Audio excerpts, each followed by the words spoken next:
I think it's possible that you're actually a genius. Yeah, maybe I have a grape-sized brain. Yeah, maybe. Mine is the size of a little toad, and it makes a little cricket sound. A little ribbit toad sound. in a monk's hand. Yeah. In 2022, two writers came together to finish what Universal Studios couldn't. A cinematic universe of monster movies called the Dark Universe. After 3 years and 30 scripts, their project was finally completed. Now, in 2026, they're back to attempt what's never been done before, a completely original cinematic universe entirely in podcast form. I'm Dalton Deshane. And I'm Dylan Roth. And you are now entering the Pod Universe.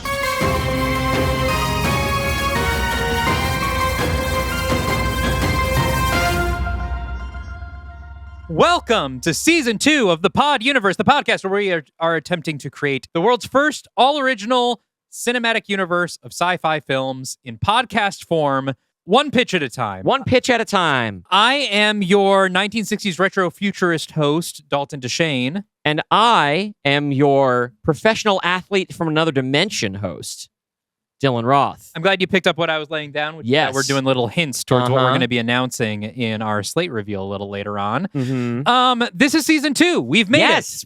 We have completed the task of establishing the concept of our new universe and our new show. We've set the stage. We've created some characters, and now it's time to really go nuts with it. Our plans for this season seem pretty crazy. This is, by the way, I think this is the first time our Hall H panel is actually pretty closely coincided with Marvel's Hall H panel. Yeah, I suppose. I believe by the time you're hearing this, they're supposed to have announced the X-Men cast. Okay. I believe in a couple days. Well, that's cool. What we're doing is cooler. Since this will come out after, I can say it's great to have been cast as Glob X-Men? Herman. As Glob. Okay. Yes, I'm the voice of Glob Herman. And I would have thought you'd be the voice of Dupe. No, Dupe shouldn't speak with a human voice. If they had offered me that job, I would have said no. Well, yeah, but you can do a little garbles and stuff. I think that like a Ben Burt sound design type thing is how they should handle Dupe's sound. And I will, of course, be playing I would do the mocap for Dupe, though. I'll be playing the kid from Max Bemis's short series, The Worst X-Man Ever, which was about a kid who finds out that his mutant power is the ability to explode. And he says, "Oh, cool." And then I reform, and Professor X is like, "Nope, you can do this once." I have, in the event that I ever do have a comics career, it's not something I've actively pursued in 15 years. But I do have an X-Men funny book pitch that I have been goofing around with for a long, long time, to the extent that you can tell I'm actually serious about it. I'm not going to talk about it on the air. Yeah, the podcast you have where you're allowed to pitch things yes. In as much detail as you want, you don't want to pitch this. I will tell you about the characters off the air if you're interested later. And does that go for our Discord members as well? That's tough. I don't know where they draw the line. Okay. Well, maybe... I have one Marvel pitch and one DC pitch in my back pocket that I don't discuss with people. If you want to hear those pitches, they might be paywalled and they might not. The only way to find out is to give us money. Or, if you happen to work for other publishers and you feel like really slumming it, give me a call. Yes, actually, if you work for any comics publishers, give us both a call. We actually would really like to write for you. We would love to get paid to write things. Yeah, we could probably maybe give you a 3-month moratorium on talking shit about your parent companies, solidly for the duration of our contracts. We could cool it. I will sell out. I will never say another bad word about Disney or Warner Brothers ever again. Hey, did you hear that they just fired a ton of people from Pixar after Toy Story 5 made nearly $1 billion in the first 2 weeks? So today on our Slate reveal, what we're going to be doing is looking back on Phase 1 with a Q&A. Yes. We have a bunch of questions from you, the listeners. Oh, I'm excited because I've seen none of them. Yeah. Oh, really? You did not? I didn't peek. Okay. We have a lot. Basically, we're just going to go in the order they were submitted and get through as many as we can. And then, of course... Normally, I curate these, so this is interesting. Yeah, you're going to be blown away and unprepared for the gotcha journalism that our fans have been doing. And then we're going to go through our slate for Phase 2, similar to how we did at the beginning of Phase 1. We're going to give you all the titles. We're going to give you direction. directors. We're going to give you the cast that we have and little summaries, little log lines at Yes. least, so you know what to expect. The kind of things that you would see in a Variety article when a movie project gets announced or director gets attached, cast is announced. Just a little taste. And we have seen each other's titles at this point, and we can start off by talking about this. I have some regrets about Phase 1. Let's talk about them. But before we get too deep into that, I want to say I think all of my issues with Phase 1 are not going to be issues in Phase 2. Looking at the slate that we have, I think we are going to be going bug nuts on this one, and I'm excited about it. But I do have some regrets that I wanted to kind of talk about during the War of the Worlds episode, but I didn't want to rain on the parade. You know, right? We were there. We are in the position as storytellers who interrupt our own stories to set the mood for our audience, and it behooves us to keep the mood light in the moment. Let people make their own assessments. They don't need us to sour it for them. If they don't like it, they won't like it. Yeah. But I did not want to taint anyone's experience by coming out of the gate and being like, I'm miserable about this. But I've been doing a lot of thinking about War of the Worlds and how hard it was to write. Yeah. I mean, we talked about this off air at the time. Our friend Calvin Kasulki, who of course has been on the show a couple times, shared a really wonderful piece of wisdom that he got from a writing teacher. Yes. All the way back in college. Back in college, he had a writing professor, and he was talking to him about how he was having a really difficult time writing a scene and complaining about the scene he had to write. And the professor said, "Oh, darling, if you don't want to write it, I don't want to read it." Which I think is great advice. Yes. If there's a scene you don't want to write, don't write it. Don't write it. Find something else. Yeah, or find the version of it that you do want to write, because the audience will be interested in either. And the whole time writing War of the Worlds, it wasn't just that it was difficult to thread everything. I didn't really want to be writing it. And I was really worried that the audience was going to hear that, or that it's going to inevitably come through in the script, right? That people are going to have that same reaction. They're going to be able to tell that our heart wasn't in it, you know? Yeah, this one was work more than it was play. You know, and one of the nice things, the things that I, enjoy about this sort of the way we kind of get to cheat in how we write things is that writing is usually a more playful thing and rewriting is more of the work. And we get to put out drafts that the audience knows aren't finished, which means that we do the rewrites that we feel very strongly about. Yeah. But there are times where we'll even be like, and we'll have a scene where this happens because that just doesn't feel like a thing I want to do right now. Yep. Right? Or it just doesn't feel like a good use of our audience's time. Yeah. This was work almost all the way through. This was fucking hard. I've sort of diagnosed for myself what I think the issue was. And I will also say that I sort of was juggling two things at this time, because like figuring out War of the Worlds felt so much like work that the fun thing I was doing was planning my first movie of Phase 2, because that I was excited about, and I still am. I've been writing it, and it's been one of the easiest movies I've written just because I'm having so much fun, and because I've had the entire War of the Worlds process to think about it. So I have a lot of ideas ready to go. But I take the blame, because at the beginning, when we were first planning the pod universe, I sort of dictated to you what the pod universe was going to be, because I had all these ideas of like. I remember we had a nice long talk about the overarching concept while we were we stopped by the Epic Universe portal at Rockefeller Center. Oh yes. And then I walked you to work, and you had a lot that was very clear to you in your head. I had all these ideas for what pod people was going to be, what the pod, and because of that, what the pod universe was, because the pressure that was on me at the time was we have to keep our listeners, right? We're not going to have the dark universe anymore. So we have to really hook people. And part of that hook was the promise of doing a crossover movie called War of the Worlds, because similar to the dark universe, it's something people have heard of. And so that could be our sort of shining star. Stick around, because even though there's all these titles you don't know, at the end of it, we're doing a sort of take on War of the Worlds, even if it's not going to be super like the H.G. Wells. But also, I wanted our first movie to really hook people for the saga. And I made the mistake that most cinematic universes do, which was focusing too much on the overall arc and not enough on just making one good movie. Now, I think Pod People is good. Yeah, I think that's pretty well. I like it, but it has a bit of the problem of feeling more like the setup of a TV show than a movie, because it set up the conflict we had for our entire first phase, right? The first Iron Man doesn't set up Loki's alien invasion in the Avengers, right? It is just Iron Man and Jeff Bridges, whatever his name was, bald Jeff Bridges. And basically the end of Pod People just reveals to us the scale of the threat, which then locked us into, okay, at the end of this, we're going to have this battle, the Prime Universe and the Pod Universe. We decided that way up front before we started writing movies. And then those movies explored this status quo we had set up.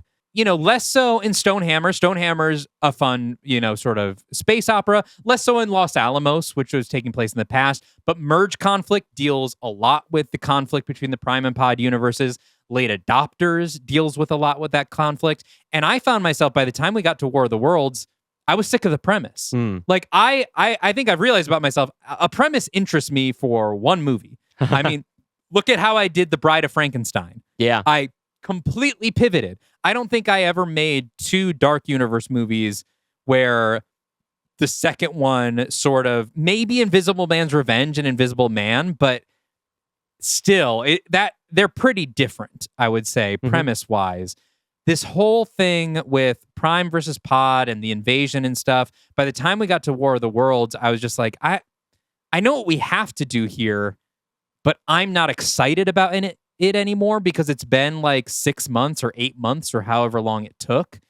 Versus every other crossover we did for the Dark Universe, we figured it out when we got there.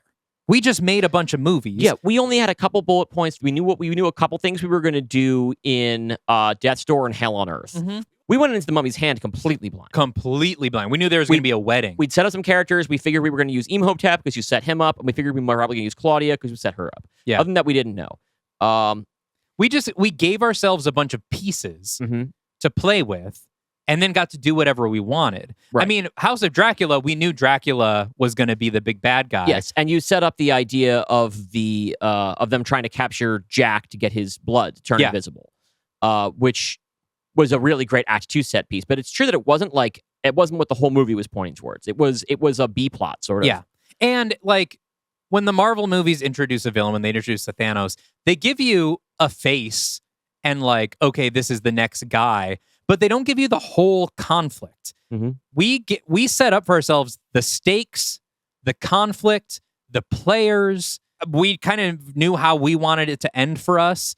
And so then by the time we got to it, it was just like the pieces were locked in. It was just making it all work. And that felt like work. There wasn't that as much improvisatory opportunity, And so my thought, I don't know how you feel about this, I am done with Prime versus Pod. I want to continue to play with the Prime universe because I have stories I want to tell there.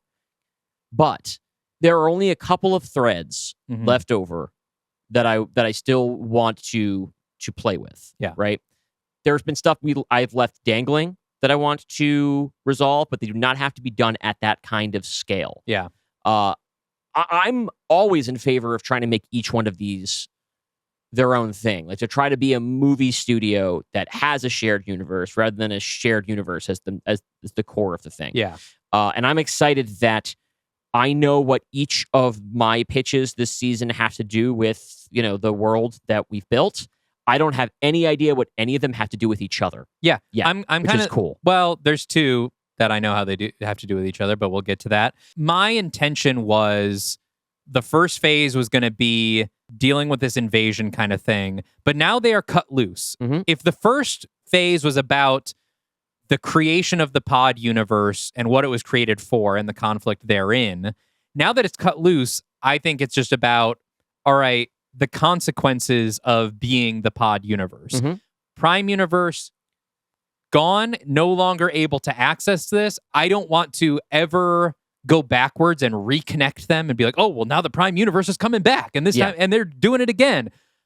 I am interested in, letting it spin off in its own direction and see where that takes it, because it's still unique, right? It Yeah. still is not able to branch. It still has the quantum anomalies where, quantum physics doesn't work the same. There is still consequences in how time works because of that, we can explore with Alano Bright, the Stone Hammer cast is still experiencing the consequences of its creation. And that's what I'm interested in now. And I will spoil now, we don't know what the next crossover is. We actually don't. We have an idea of what we might want to do. Do we? I mean, I have an idea of like one thing that we kind of have to do. Yeah. Okay, I have no ideas. Okay. Great. Let's keep it that way. I mean, we're not going to give you a title. We're not doing like, this time instead of War of the Worlds, it's, Journey to the Center of the Earth or whatever, like. Although, as we mentioned on the previous episode, if we could legally call it The Day the Earth Stood Still, we would love to do that. I think that would be. We can't do that. But also, I want to take the Mummy's Hand approach to this because a lot of people, the Mummy's Hand is still one of their favorite. Just today on the Discord, people were doing their 5 desert island, which is very cool. We love when you do that. Love when you do that. And Mummy's Hand was on a few people's lists. Like, people really love that one. And again, we set up so many disparate threads. Oh, Nick is in the Black Lagoon, and Emotep is Nick. What are we going to do with Hunter? Yeah, what are we going to do with Hunter, who hasn't met anyone? Claudia's still out there somewhere. All these things, and didn't just let them collide. And from that, we ended up with those cool spontaneous moments, like killing the entire Dark Legion in a plane crash and getting a peek at Hell. And I'm intrigued. I'm excited about going in that direction here with Phase 2. Yeah, me too. I am. And I'm also excited about each of the individual stories I have to tell, how different they are from each other, and the ways that they play with what we have so far. Yeah. I think going by the slate that I've seen, I think this is, we look back on our Dark Universe Phase 2, and that was when we kind of got wild with it, right? Yeah. We did, and then a lot of people's favorite pitches are in Phase 2. A lot of our best stuff. We have the 1-2 punch of the Black Lagoon and Phantom of the Phantom. Yeah. That's that. If I may be so bold, if I may be immodest, that fucking rips. Yeah, the consensus kind of seems to be that's like our 2 best back-to-back, moments. I think this phase seems so much weirder, and crazier than Phase 2 of the Dark Universe, and longer.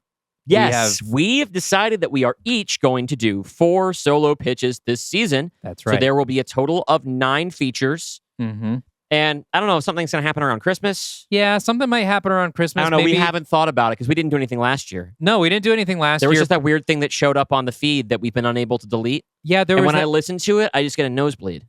There was a weird multiversal rift, I think, around that time that may have played into it, and I've heard that it is circling around again. I'm not going to worry about it. Yeah. There's a lot of other stuff to worry about right now. Yeah, I think we might just take Christmas off. Have you heard Canada's on fire? Yes. Yeah. I've breathed it. Yeah, me too. It's fucked up. Hope everybody's okay up there. Yeah. Sorry for it being kind of predominantly probably our fault. I think he means sorry. Sorry. Let's answer some questions. Let's do it. Let's hear from the fans. Here's how we're going to do this. We are going to set a timer for 45 minutes. And we're generous. We're going to take a break, by the way, because Dylan is having some back issues. I'll tell you what. Right now, I'm comfortable. And I think the move is to not make me move. Oh, okay. I will let you know. I will tap. Yes. If I can't sit still anymore. Okay. If we suddenly go to a break. Right now, I'm okay. Let's see what happens. The question is, after sitting there for 90 minutes, will you be able to get up? I'll just live here. Yeah. You might be sleeping in that chair tonight. Yeah, it's cozy. All right. So we're going to set a timer for 45 minutes. We are going to go through the questions in the order they came in, going from Discord to Blue Sky to Instagram. Discord, Blue Sky, Instagram. Order of comments. There are way more on Discord than anywhere else, so at a certain point, it's just going to be Discord questions. But we want to make sure we get to people who aren't in the paid community as well. Yes. And at 45 minutes, we're going to cut it off. And I'm sorry if we don't get to your questions. Some of them might be very short. Wild Some to of them... me that we could have enough to fill 45 minutes. I mean, maybe we don't, but let's do our thing. Let's just do it. I say that, and then 15 minutes, we're like, well, I guess that's all there is. Yeah, you're setting the expectations pretty high. All right, let's People see. in the YouTube version are looking to see where the chapter marker is. I mean, we already fucking look like idiots because in last week's bonus pod, we taped it the day before the Avengers trailer came out, and we were like, "There's no trailer. They don't know what this the fucking movie is." And then Dune is gonna eat its lunch. And then, like 8 hours later, 10 hours later, they put out a trailer and they do the pre-release tickets, and it's like outperforming Deadpool versus Wolverine in pre-sales by like an order of magnitude. And so now, what the fuck do we know? Yeah, we are on the record as sounding like total idiots, but still Team Dune. Yeah. So, starting with the Discord. Also, because we're going in order, I'm not skipping any questions, no matter how silly or crazy it is. Great. Number 1 responded 3 minutes after I post the call. Cryokina on Discord. Really liked the weird physics of the engines in Stonehammer and the time shenanigans in Los Alamos. What's it like writing technobabble scenes, and how do you keep it making sense, more or less, to the audience? I mean, I grew up on Star Trek, so this is second nature to me. This is just a muscle I've never gotten to flex on the show. And the one thing I love halfway bullshit science. I really like, you and I both like to read like science stuff. You read like Scientific American and stuff. I have a Wired subscription now. I love Wired, and I like science fiction. And so when we were talking about like the nature of molecules in our universe, you said you teed me up for the idea of the engines that run off the momentum of electrons. Yeah, is it really possible? It's nonsense. Yeah, but you can picture it in your head, and in a movie. That's kind of what matters the most. What about you, Dalton? This is kind of new territory for you, right? It definitely is. I'm used to just being like, yeah, the dead are alive. Deal with it. Yeah, because and you're doing horror with the supernatural. Part of the horror comes from not understanding it. Exactly, which I like. We talked at the beginning about wanting our universe to not be like comic book sci-fi, where just like, whatever, anything goes. Yeah, I don't want anything to be push button. Yeah, we wanted it to be more grounded in like actual science and cutting edge science, which is why we did so much with like quantum computers and quantum physics in general, black holes, dark matter, and reading articles about those things, and then taking our, pea-brain understanding of it and expanding it into story possibilities. One of my other regrets about Phase 1 is just that it was so difficult to kind of explain the premise over and over because it was a little too technical. Yeah. And I like the idea that going forward, be like, we are an imaginary movie studio making imaginary sci-fi movies in a variety of genres, and they all share a universe. Yeah. Hopefully we don't have to keep doing like, well, the Prime universe did this, and so now the pod, we can just say like, it's a universe with some special properties. Yes, exactly. And also, one thing we purposely did in Phase 1 is, aside from Stonehammer, everything was set on Earth, and it was set contemporarily, which also... Los Alamos was in the 40s. True, but nothing in the future, I guess. Yeah. And so, like, everything...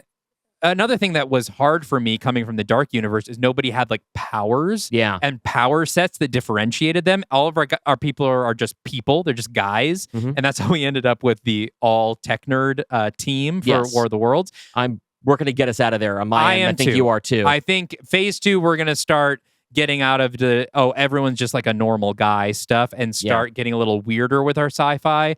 The technobabble, I like writing. I think my...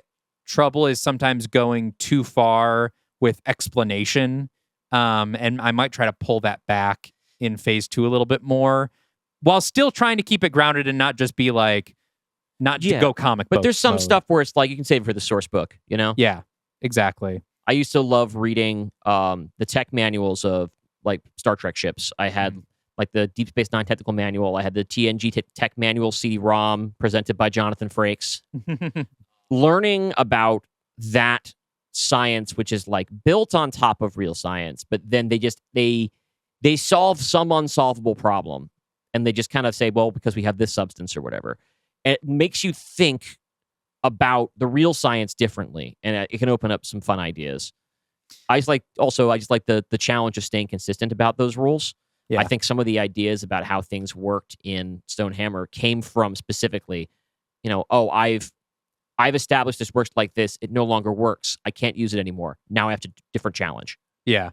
Yeah. And the technobabble a lot of times inspires the story. Like a lot of times, I mean, the whole reason late adopters exist is because of the Wired issue about quantum computing. Yeah. Because I was reading about it and learning things I had no idea about, and then being like, I'm getting story ideas from this concept. This whole sort of Q-Day thing. Well, that would be fun to explore in a story. Yeah, we've been seeing some fresh articles about that lately, and it makes us feel totally normal and really great about the future.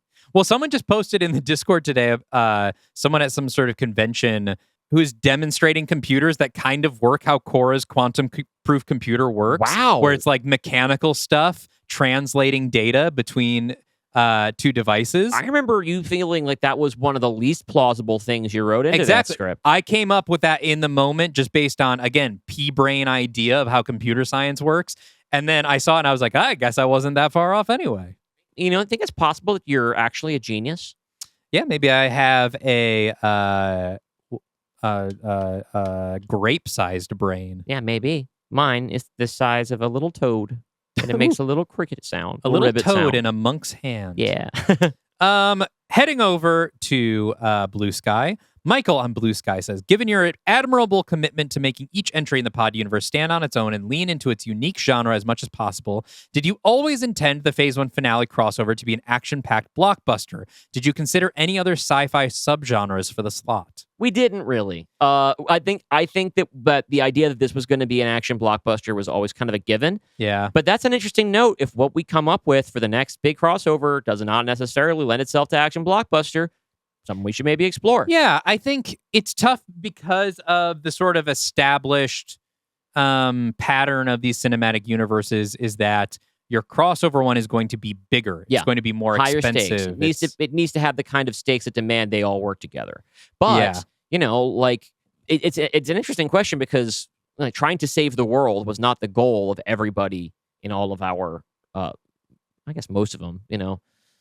Vincent and Steph are trying to save the world. Cora's trying to save the world. Alana Bright's trying to save the world. So yeah, I guess it kind of lent itself to it. Stonehammer, they weren't trying to save the world. Well, they're fighting for. They actually decided they're going to stop trying to save the world and just run. But yeah, I mean, I think it's an interesting question, and it maybe should remind us to consider not doing that this time. Yeah, if we have a good action adventure idea, we go for it, but we shouldn't necessarily consider it to be the default. But even good question. It is a good question. But even like War of the Worlds did end up being a different flavor of blockbuster, I think, just because our characters were mortal without powers. It was a little bit more of a covert kind of, you know, war that was being fought. Yeah, there were no beams versus beams. Yeah, like which we did a couple of beams versus beams. We did a couple of beams versus beams, and we might see more of that because, you know, it probably won't be a surprise. We're going to introduce some more extraterrestrial characters and maybe in Phase they've got 2. Beams. So, like, even if our next crossover, what if it takes place in space? Like, even if it's an action blockbuster, that's going to be a very different flavor than War of the Worlds. As I'm interested in doing, you know, if we're going to get into space sci-fi more, then I think it's cool that there's a lot of different flavors of that we could play with. Mm-hmm. Okay, Justin KM145 on Instagram says, I want to know if there will ever be, either in Phase 2 or beyond, a collaborative musical pitch from the two of you in the vein of Pod People, Dark Legion, or War of the Worlds, but musical style. That's something that I think if we were going to do a Phase 3 musical, I think that's the place to take it. It's something we've talked about. Yeah. You might be announcing some sort of collaborative musical. I might. Stay tuned. Well, maybe I shouldn't spoil that yet. But, I mean, the thing is, stay tuned. The thing is that actually might be a good bridge between me, the way that I usually work, which is pretty scattershot, feels a little bit more of a negative connotation. We'll say improvisational, right? We'll say instinctive. And you write very differently. I think that for this project that we're teasing, I'm going to have to make decisions and stick to them much earlier on. I think it's possible that might be a good bridge for us being able to do a musical together. My biggest hesitation with it really is just that the musicals take more time because we have to write the music and record it and everything. And what's nice now is one of us can be working on it while the other one is writing a normal script. Yeah. If we were to both write a musical together, like the whole show would probably have to stop for like 2 months. Yeah, it would be like as long as it took to write War of the Worlds, probably, you know, assuming we had a great grasp on what it was supposed to be, you know? The other thing that would just be interesting is we are both very confident songwriters with distinctive voices. Yeah. And it might be interesting to collaborate songwriting-wise. I think that the way to do that might be almost a sort of case that we're taking on opposite characters with opposite sensibilities and writing at each other rather than for each other. Anyway, it's an interesting question, and we're flattered by your interest. It is something we have talked about. We have talked about it. This is probably the most in-depth we have talked about it, though. Yeah, not this phase. Yeah, not we have this other time, plans but maybe, for this maybe phase 3. Over on Discord, Dracatella asks, Are there any guest episodes that almost were that we can talk about? That's hard because that feels like talking outside of school. There was somebody I was really excited about. That I was just like, I was geeking out about the possibility that it never happened. And I guess I feel like kind of better now that it didn't happen, because said person had kind of a weird freak out online. It feels like we didn't need the smoke. But it's the kind of thing where, like, especially, I can't then say who that is. That feels mean, and also sometimes there's ones that didn't work out where it's just like, we'd still like them to work out, and we don't want to sour the Jello. Sour the Jello?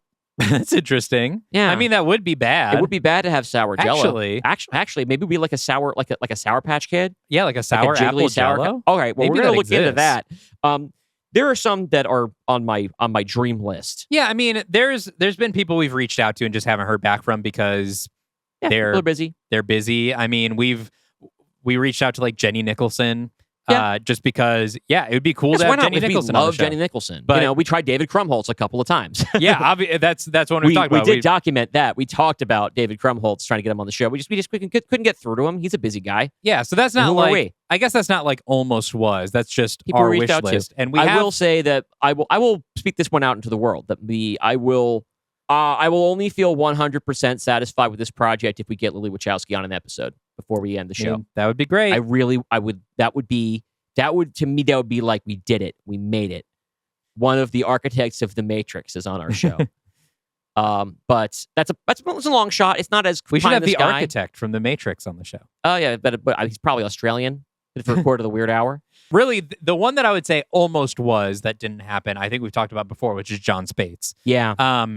I have a personal connection to John Spates, it turns out, through a couple different vectors. And so we got his email, we reached out, and we didn't hear back. But like, the fact that we got that close to John Spates and we're reaching out, we wanted him to be the last episode of the Dark Universe. That was supposed to be like episode 70. Yeah, we were going to talk about his original Mummy draft for the 2017 Mummy that didn't get made. Yeah, and we can have a discussion about like what could be built on top of that. It's almost like we were going to start over. But, yeah, exactly. But we wouldn't actually go through with it. But there's also a possibility that one still happens. Yeah, it could still happen.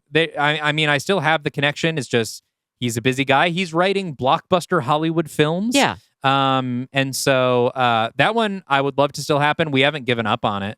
And so, stay tuned. But I also understand why it might not. Yeah. Travis O on Blue Sky asked, did y'all decide to call it the Pod Universe because of the word podcast, and that led to the Divergent Timeline Pod People idea, or vice versa, or something else entirely? I feel like maybe I have laid out the order of events on here before, but maybe not so clearly.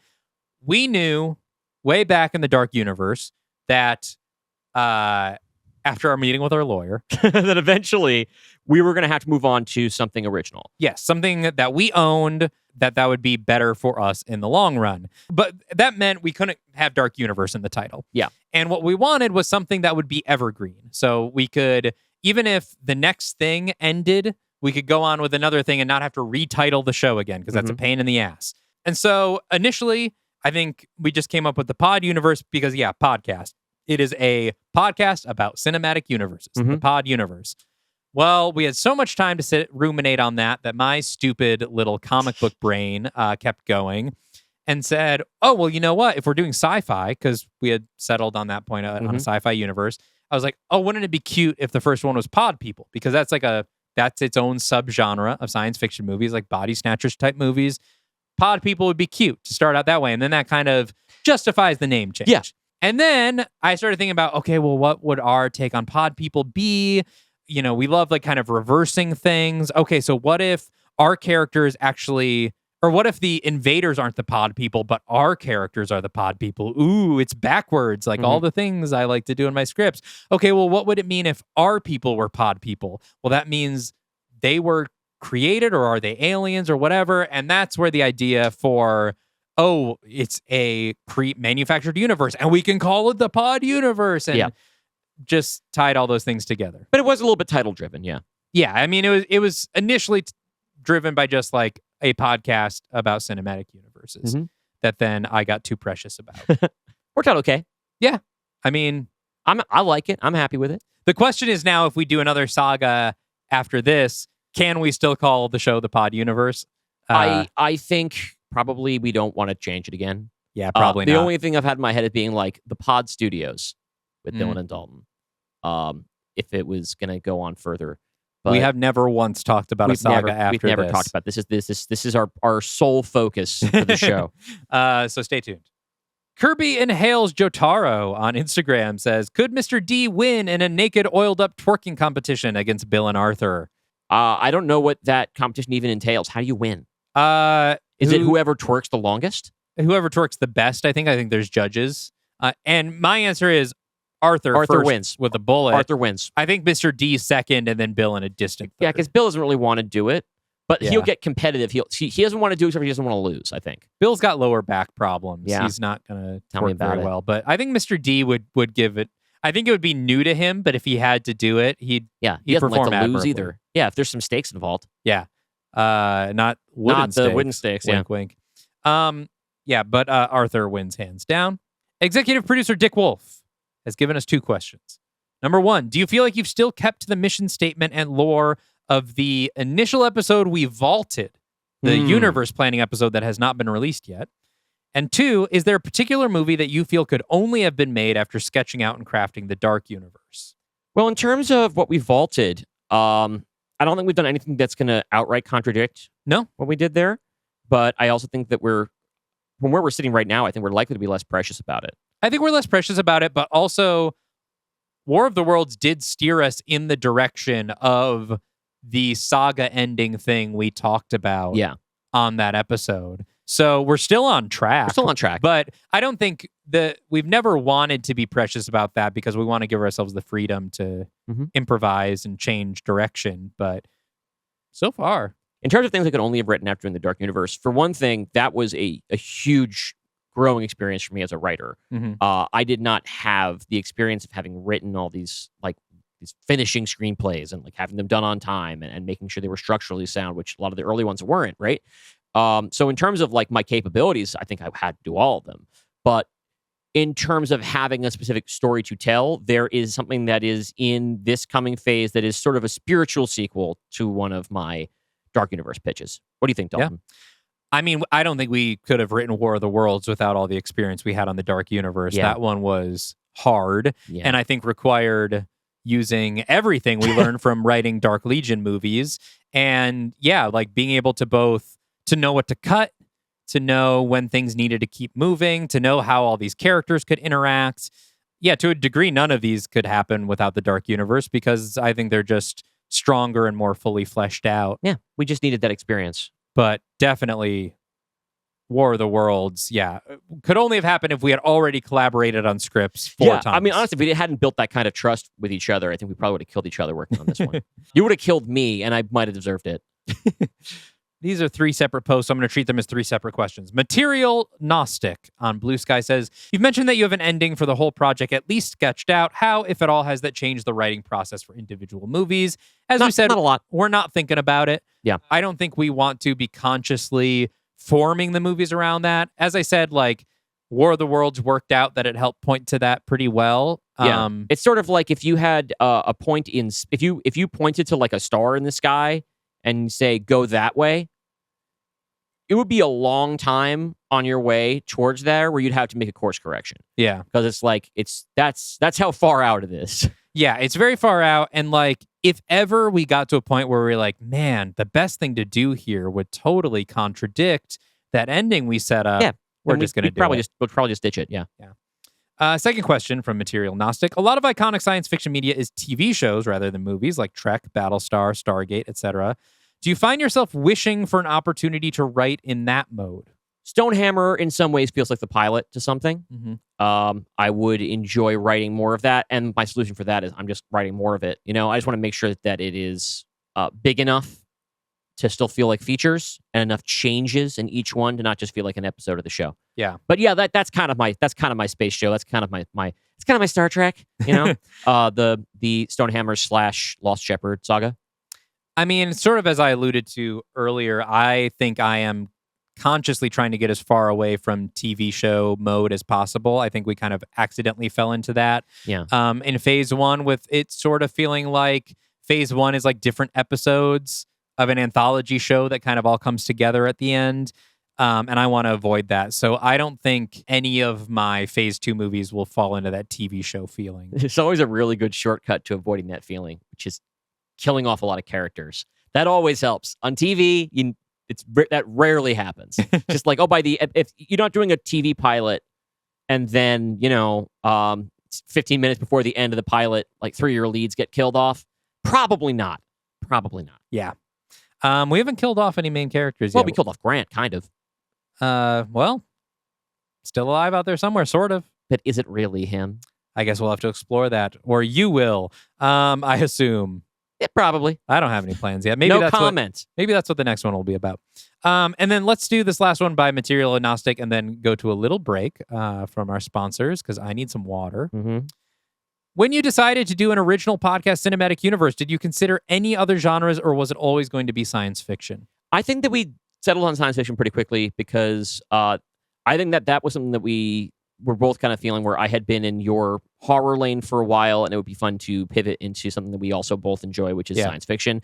I think that we probably didn't want to do anything that was too much like what existed, like a superhero universe or something like that.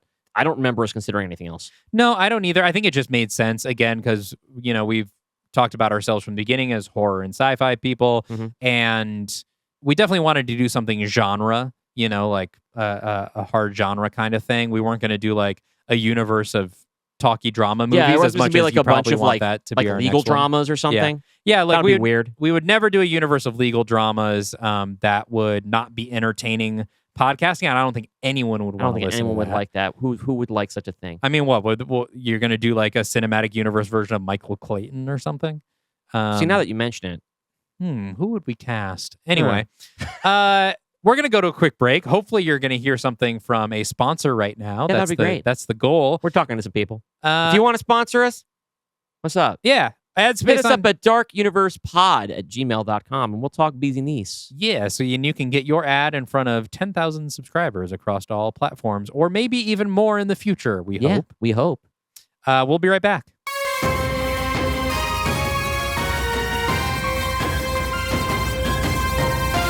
Hello, lovely listeners and viewers. So for our ad break this week, we actually have a little treat. My father-in-law, Andy Kass, has celebrated the release of his first published novel, a historical spy thriller called A Woman of Agency. He asked me about buying some ad time, and I thought it would be fun to do a little interview about his creative life. This is a guy who's been writing his whole life, novels, short stories, memoirs, screenplays, and now he's made a big professional breakthrough, which I think is really cool. So here's a little clip from that interview, the entirety of which is going to be up on the YouTube channel. And if you like genre fiction, which I know that you do, consider picking up A Woman of Agency by Andrew Kass wherever you find books. You've written novels in a number of different genres. Yep. This one is a historical spy novel. Where did the germ of this novel begin? Carol and I had visited Gettysburg, for example. And it's not that I go around and haunt Civil War battlefields, but, there was a lot of emotional resonance. If you're going to haunt one, that's the one to haunt. That's the one to haunt. It occurred to me that while this was going on, the great powers of the world weren't here. They were in Europe.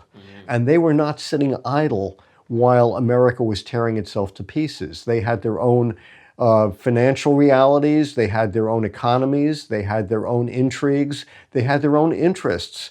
I think it's interesting that you have this novel that is a spy novel set during one of the formative American conflicts, right? Mm-hmm. And you've set up stakes that the audience will immediately understand. The thing that our protagonist here is fighting for is essentially to prevent the Confederacy from achieving a really strong advantage that would potentially have altered the entire course of American history. Historical fiction has a great deal in common with fantasy and science fiction because you have characters operating with constraints, with the norms, with the rules, with the everything that goes into building a society. The only difference in historical fiction is that you're actually able to pull information about what actually did exist. So it's not speculative. This is what it was. Basically, every time you turn a page, you're coming against, okay,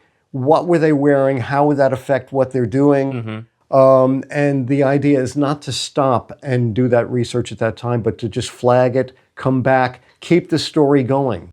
Don't stop the story. And, whatever research you're doing, you have to be able to let go of some of it and just give enough of the flavor of what's happening to let trust the reader to fill in the rest, as science fiction writers do, as fantasy writers do.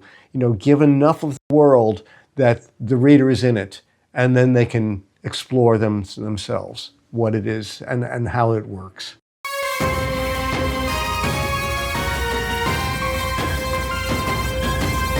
Welcome back. We are here taking your Phase 1 questions as part of our Phase 2 Hall H panel. Obviously, we have not actually been invited to any conventions, but if you run a convention and would like to invite us to speak on a panel, We'd love to. hey, that would be fun. We're happy to travel. We clearly got love to wheels. yap. We do. We're And yappers. we're pleasant folk.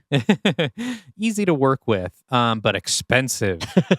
All right, Rowan the Artist on Instagram asks, if the Pod Universe movies... By the way, I am not reading these in my head like ahead of time to make sure they're appropriate. I am Okay. my first time is as they come out of my mouth. Not that I think Rowan's about to ask something inappropriate, but I just realized I have no idea what the Well, question now I'm about to I'm read only is. disappointed now if he doesn't.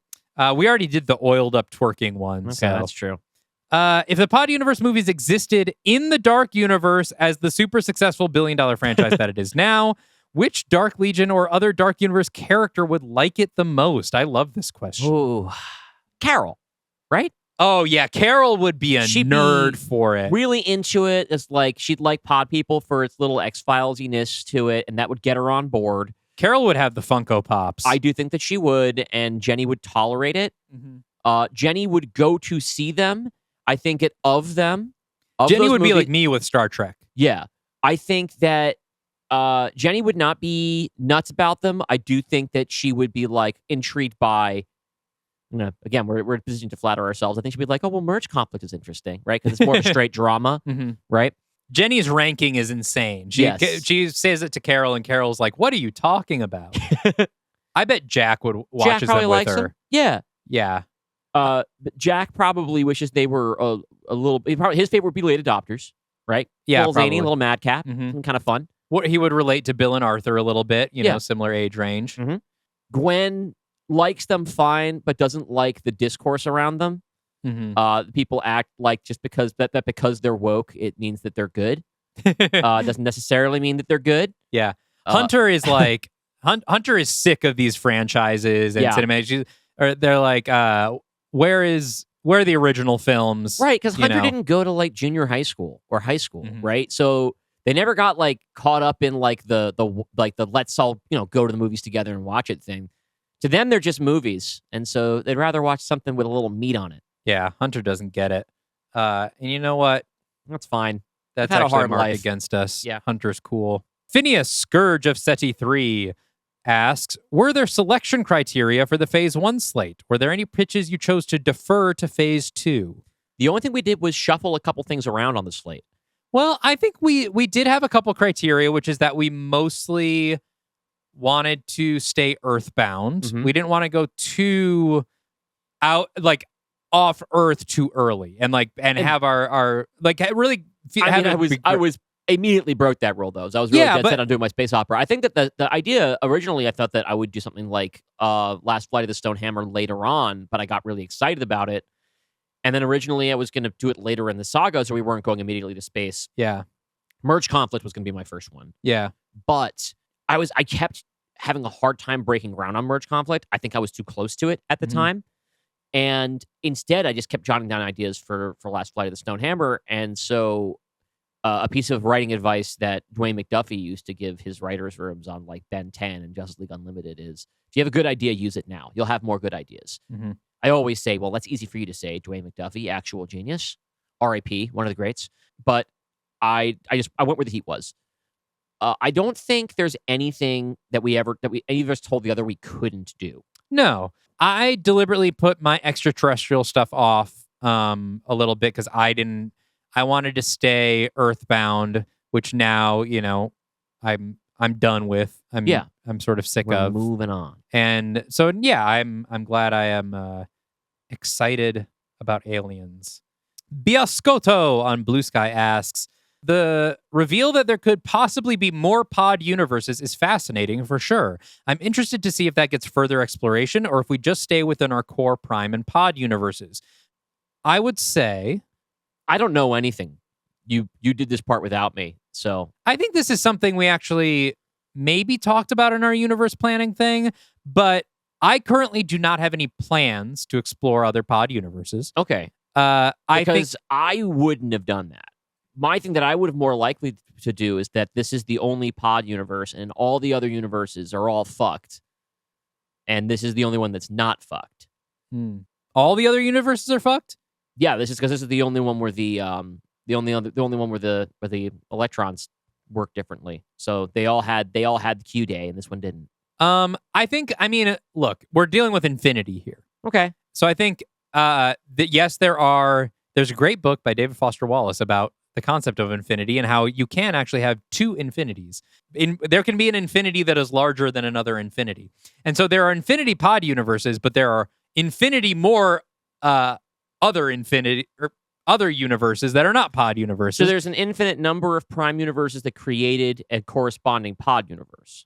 Yes, but that makes sense to me. There are infinite more prime universes that didn't create other pod universes. I'm gonna spoil that this is your corner.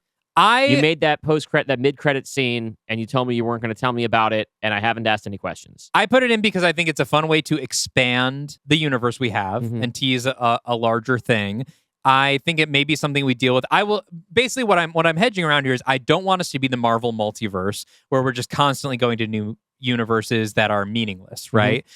My focus is on the pod universe we are in.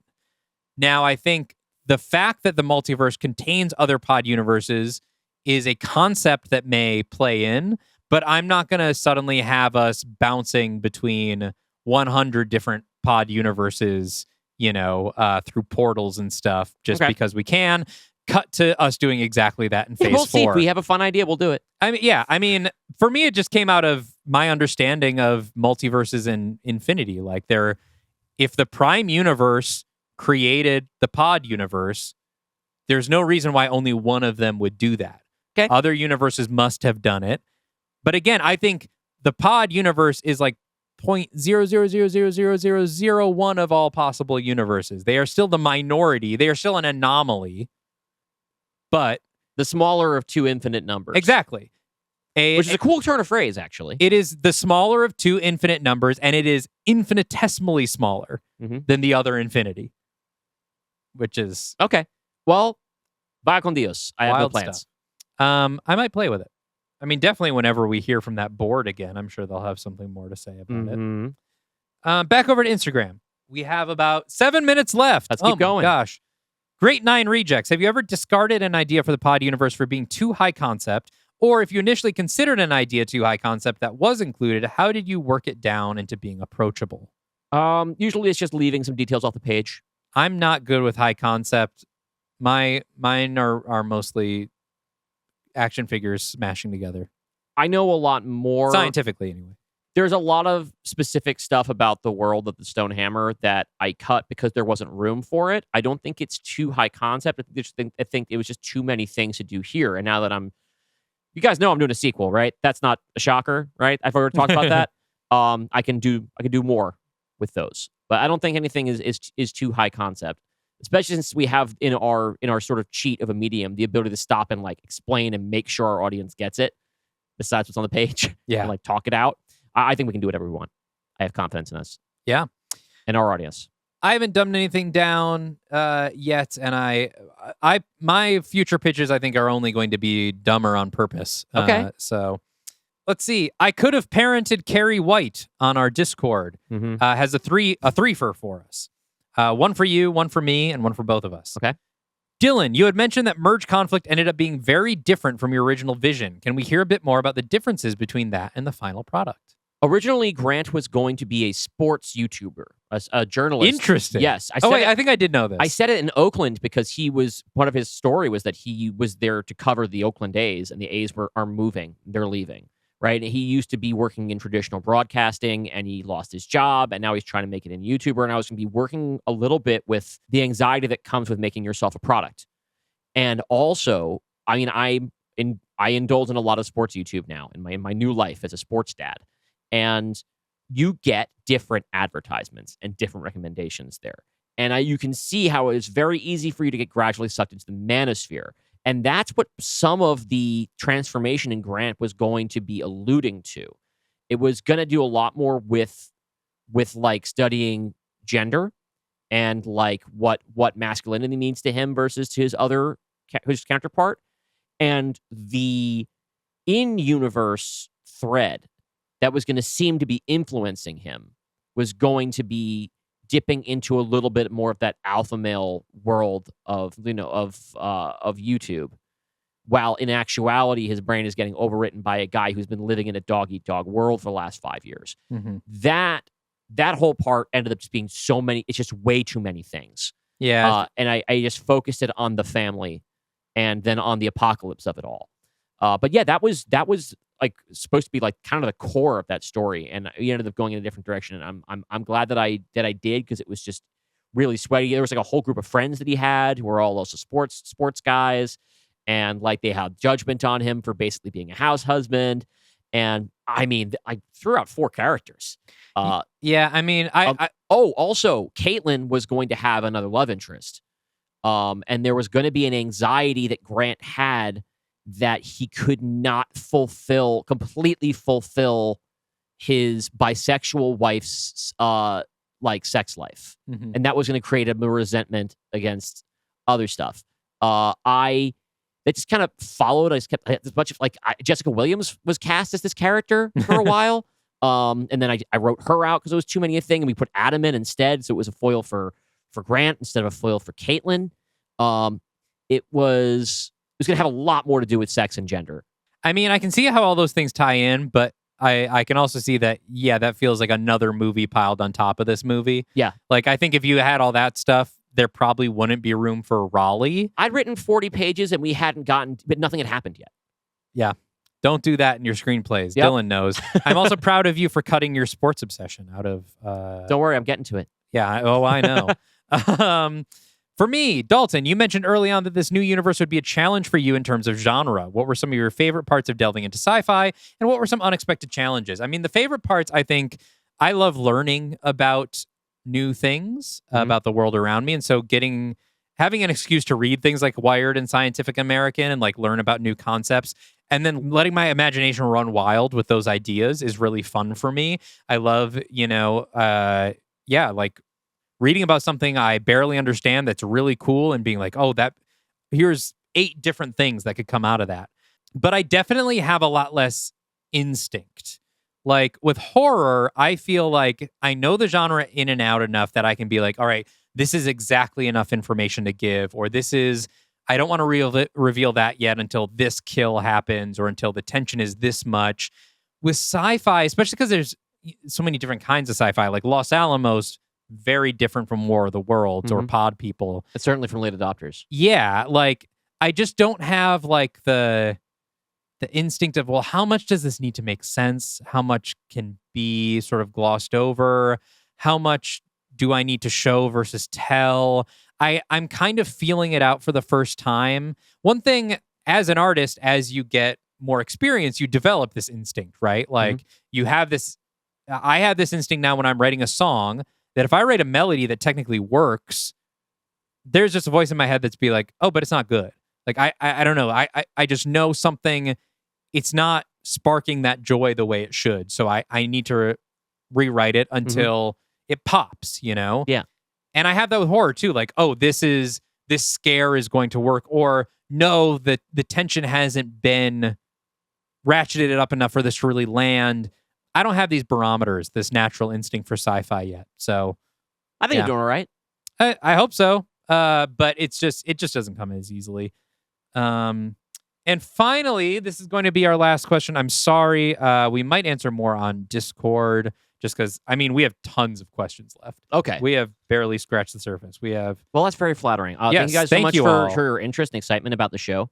This is a nice one to end on. Which of your writing partner scripts in Phase 1 was your favorite? Oh, that is a good question. There's only two to choose from. Los Alamos is my favorite of the two. I like them both. Me but too. Los Alamos is more like a movie that I would like see more than once and like really, really dig into. Late Adopters is a really good time. Los Alamos, I think, is a richer story, and I think you did tremendous work on those backwards and forward sequences on the page. I think it would look really cool on the screen. I agree. That's my favorite of those two. I think yours. I think Stonehammer is great. I think that is really you in your wheelhouse and like showing it off. Thank you. Merge Conflict. We talked on air the sort of third act issues I had with. I think really like your revision. I think that together those two ideas like that's a better movie. Yeah, and it's really good. The character dynamics are really good. I just think Stonehammer was one of your movies like Phantom of the Phantom where you're just firing on all cylinders. So I think that's one of my favorite Dylan pitches of both shows. Oh, thanks, buddy. Maybe my favorite. Okay, so that's all the questions we have time for. I'm sorry if we didn't get to yours. Maybe we will address it in a future episode or on Discord or whatever. But it is time to get to the main event. We are now going to be going... podcast listeners hear me rubbing my hands together? Is that coming through your ear monitor?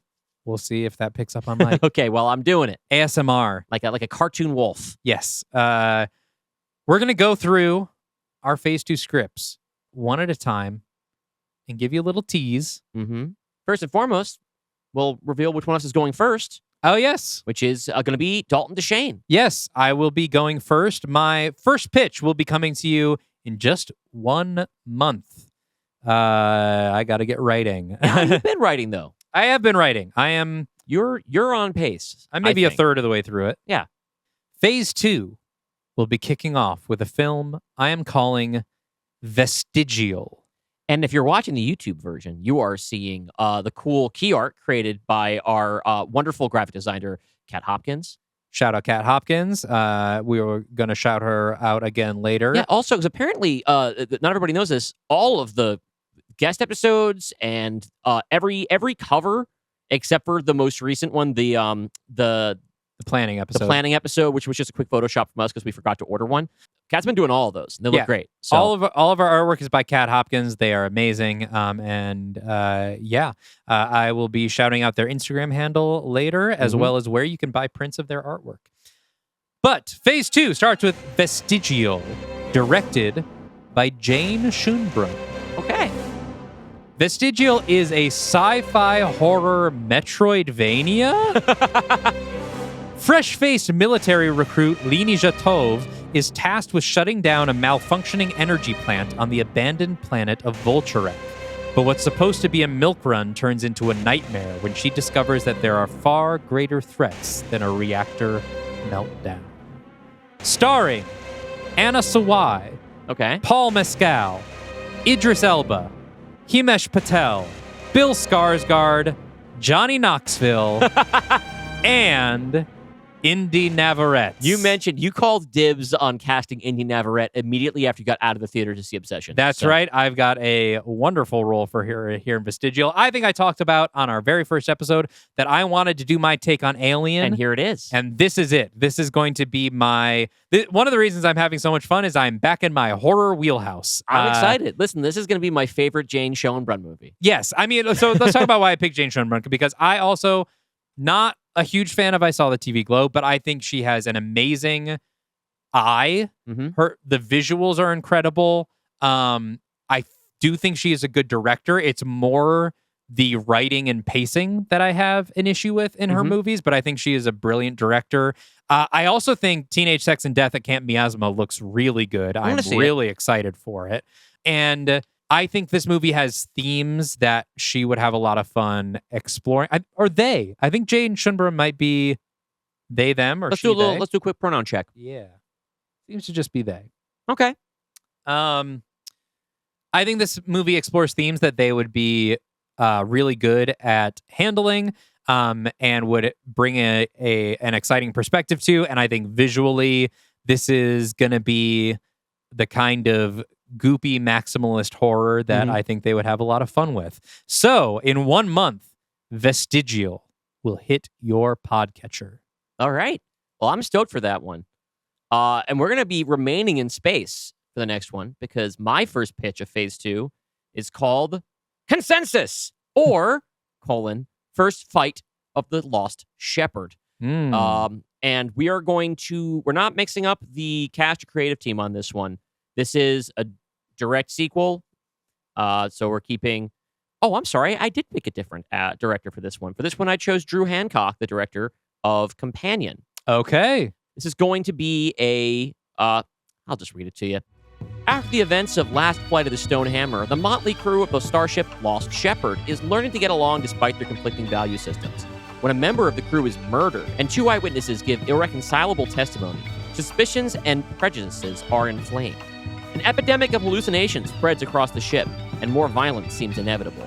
It's up to the younger generation, Solna, Kit, and Sun Roll, to snuff out this powder keg. But how can they when even their perceptions of reality begin to diverge radically? It's a murder mystery, a black comedy in space that will challenge the hard-earned peace between the Leto and the Erudite, delve deeper into the world introduced in the Stonehammer, and Beepo, oh, he's in it, baby. Consensus! Stay tuned for Consensus. That should be, what do you think, November? October? I believe November. I think the way the weeks line up is it's going to be at the beginning of November. This fall from the Pod Universe. And also, when you say it out loud, please pronounce the exclamation point. Consensus! Consensus! That's how you know that it's funny. After that, actually, this might... No, I think you were right. The Consensus is in October. Yeah. And right. Okay, because Vestigial, it would be September. End of August, technically. Very end of August. Then we'll see you in October for Consensus. And then in November, Aurelia Conquers the Moon Men, directed by Gendy Tartakovsky. Yes. An animated children's musical a la modern Disney classics like Frozen and Moana. 12-year-old Aurelia is determined to make the next great sci-fi film. There's only one problem. She can't get her aliens to look convincing until a real one lands in her backyard. Will this be her ticket out of her desert hometown and straight to Hollywood, or will a mysterious tech company take the creature away from her first? Starring Xochitl Gomez, a.k.a. Miss America. Is it Miss America? Yeah. America Vasquez from her code name is Miss America. Multiverse of Madness. Yeah.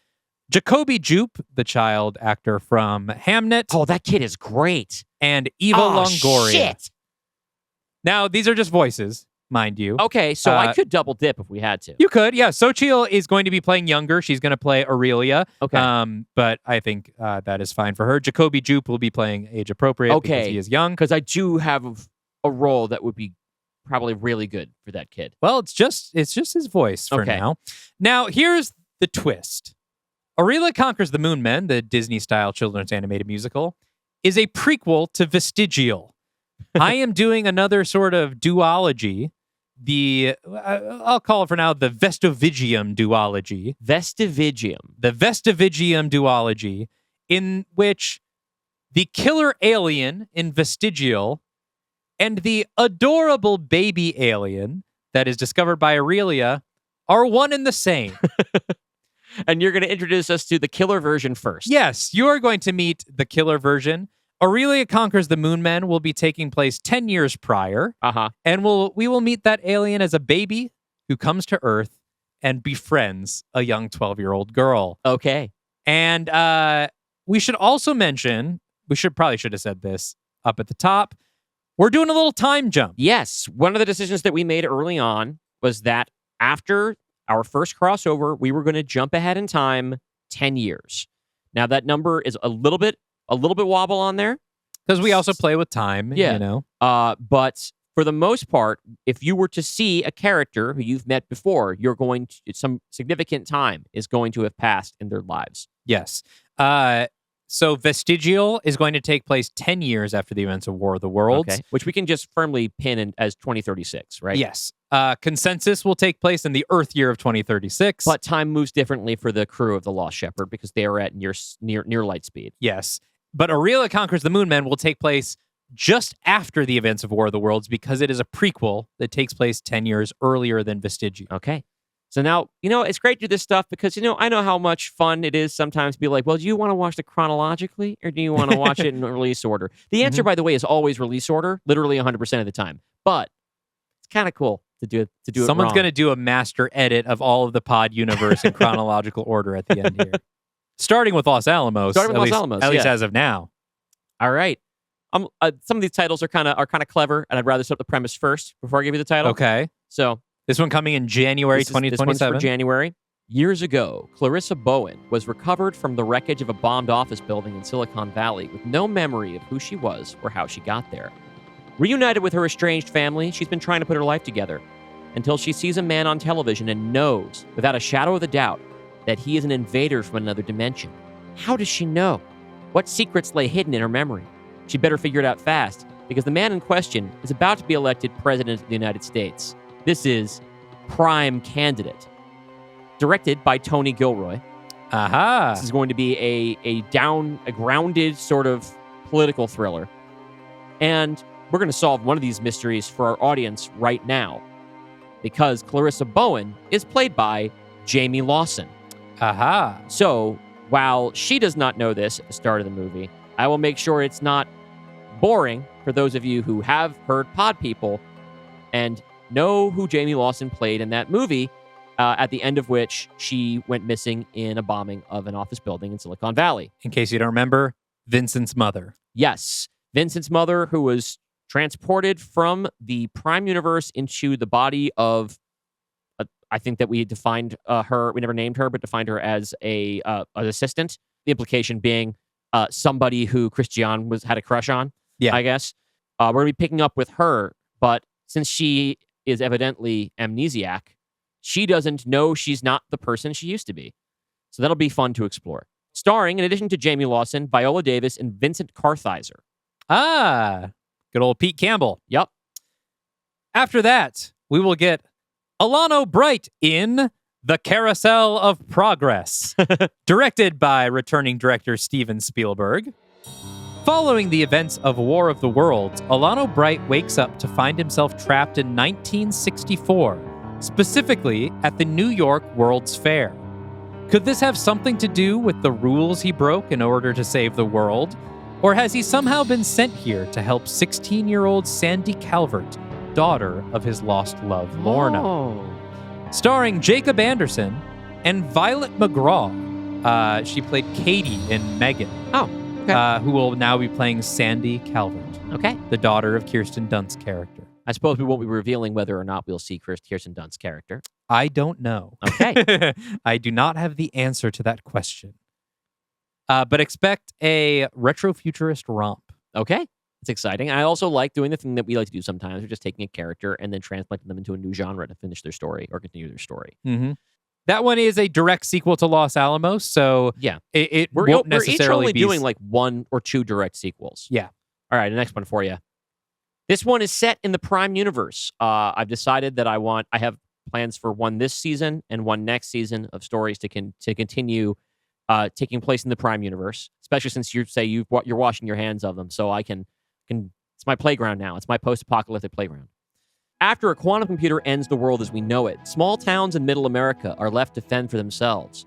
For a decade, two rural communities have maintained a fragile peace, settling their differences in a way that honors the old world, gridiron football.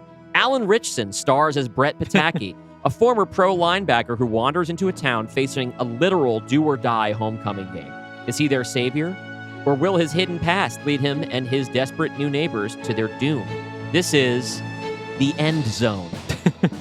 Also starring Ty Simpkins. He is the kid who is in Iron Man 3, opposite Robert Downey Jr.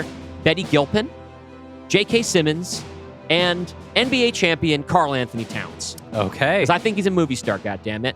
And putting him in a basketball movie would be too easy. Another movie I will not understand, probably. The director I have chosen for this is specifically because I'm desperate for him to make a football movie.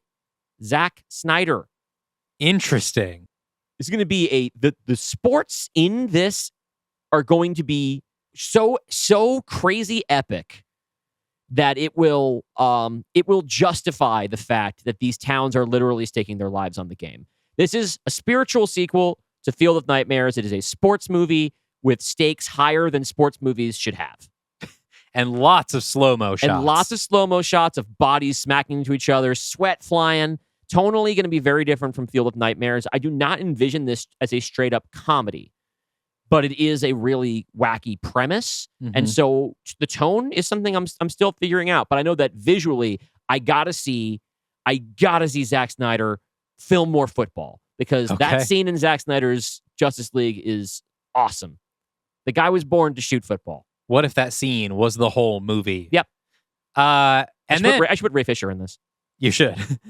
My final solo film of Phase 2, untitled late adopter sequel. I don't know exactly. Please bully Dalton into calling it too late to adopt her. I can't call it too late to adopt her.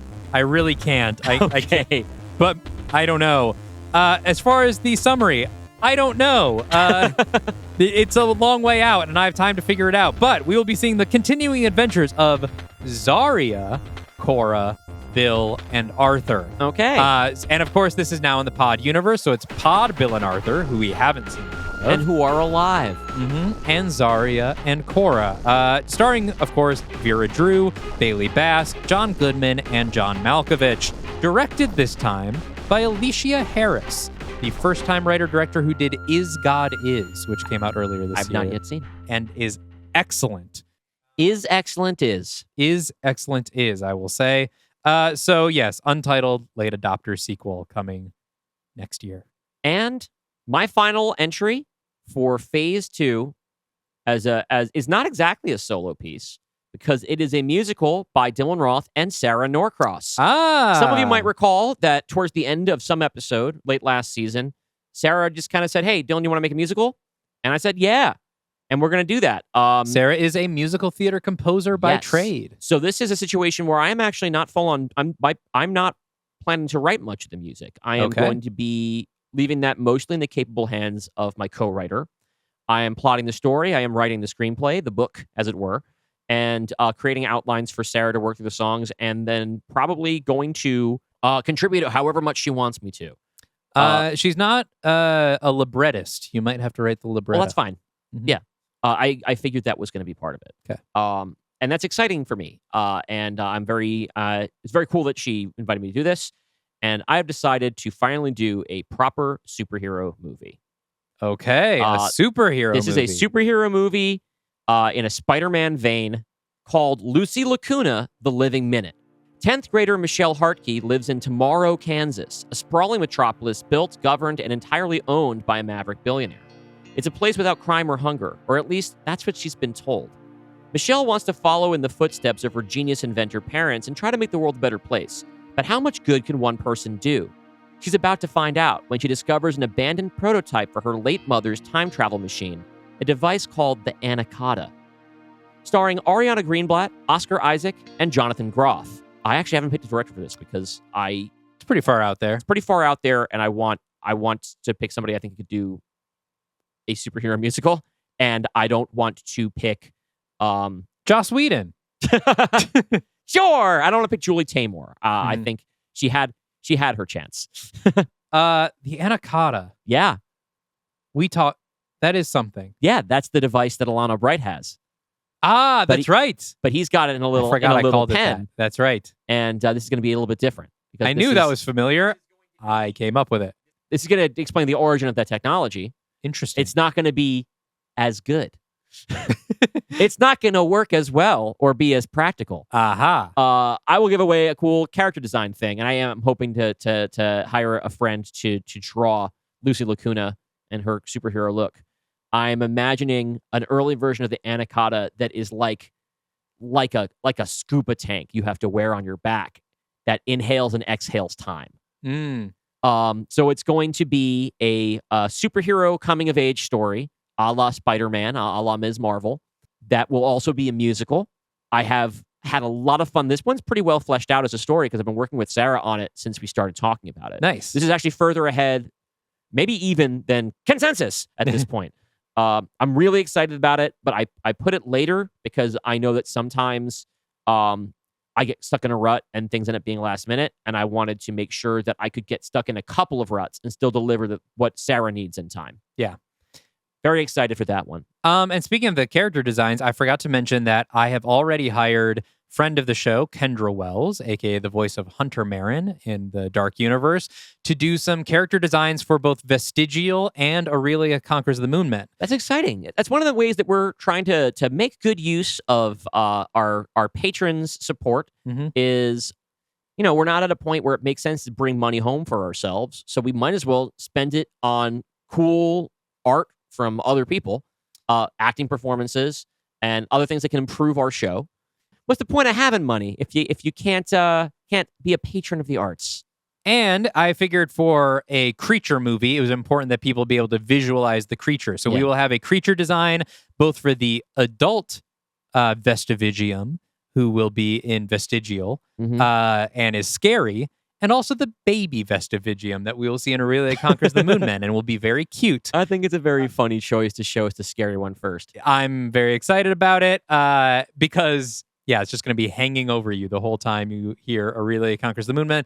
Also, the hero, Linija from Vestigial, will have a character design. Cool.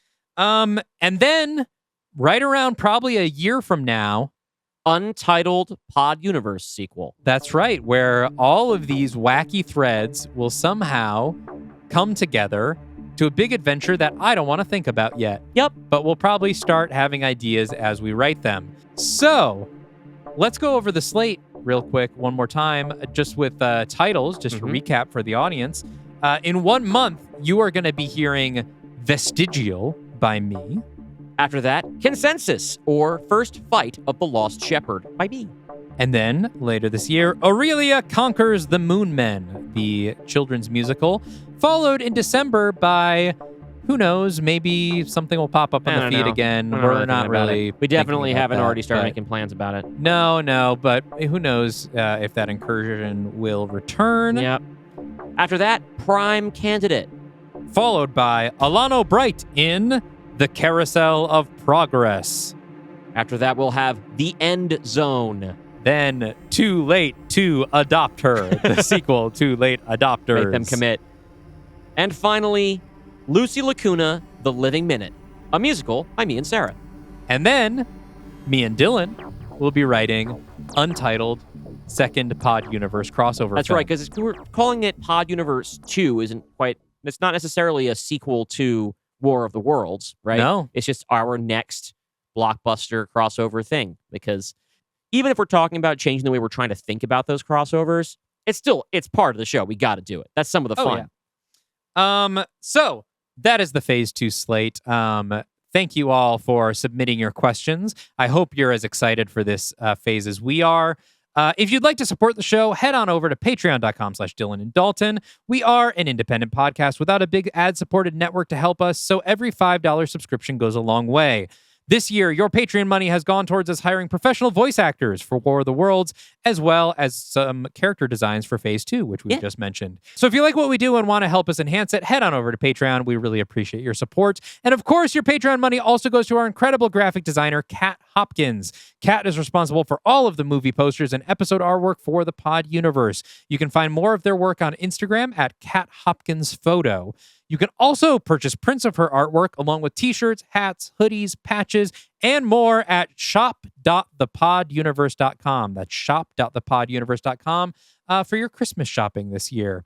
And now over to Dylan to shout out our patrons at the executive producer and studio executive tiers. Thank you so much, the patrons at the $15 a month level who are our executive producers and purchase themselves a little shout out on everything we record while they're at that level. Thank you, Brian Egan, Diana, Grown Man Jealous of a Moose, Isaac Alvarado, Jonathan Morgantini, Mar Bendlar, Mark Schmidt, Matt Thackeray, Michael Mancilis, Mike Lee Whiplash, and Tucker. We really appreciate you.